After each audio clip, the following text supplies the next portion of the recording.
Hello friends, જય શ્રી કૃષ્ણ। આજે આપણે બનાવીશું વાનવા કે ચણાના લોટમાંથી બનતી પૂરી। આ વાનાપુરી તરીકે પણ ઓળખવામાં આવે છે। તો આ વાનાપુરી પહેલાંના સમયથી તહેવારોમાં કે સાતમ આઠમના તહેવારોમાં બનાવવામાં આવે છે, જેને 15થી 20 દિવસ સ્ટોર પણ કરી શકાય છે। આ વાનાપુરી ચા સાથે ખાવાની મજા આવે છે। તો ચાલો વાનાપુરી બનાવી લઈશું।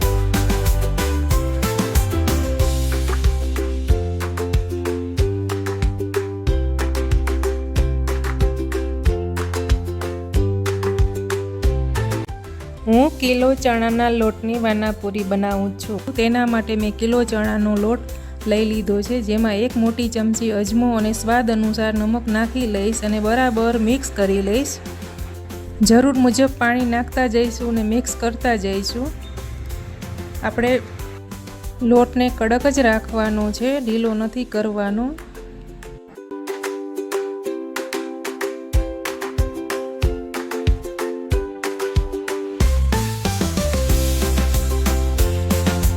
અને લોટ બંધાવા આવે ત્યારે આપણે તેલનો મોણ નાખીને બરાબર લોટને બાંધી લઈશું।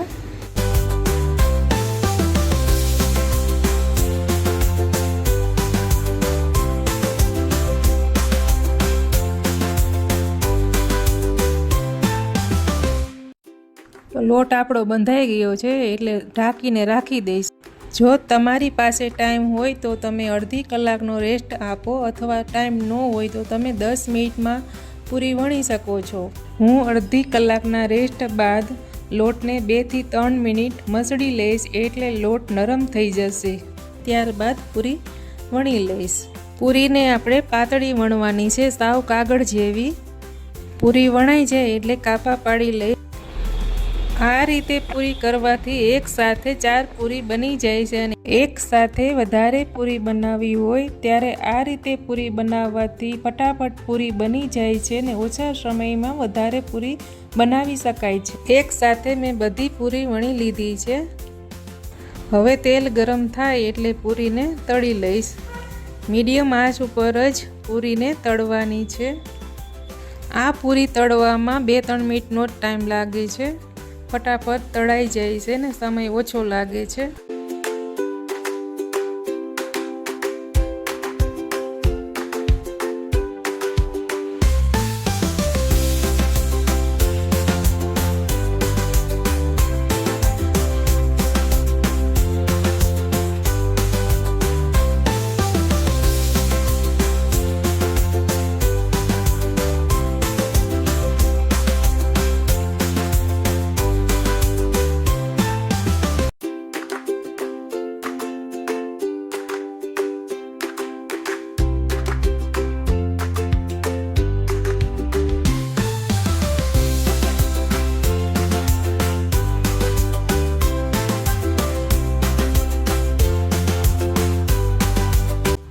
તો પૂરી બની ગઈ છે, તમે જોઈ શકો છો। પૂરી એકદમ ક્રન્ચી બની છે। તો હવે હું પૂરીને ઠંડી કરીને ડબ્બામાં ભરી લઈશ।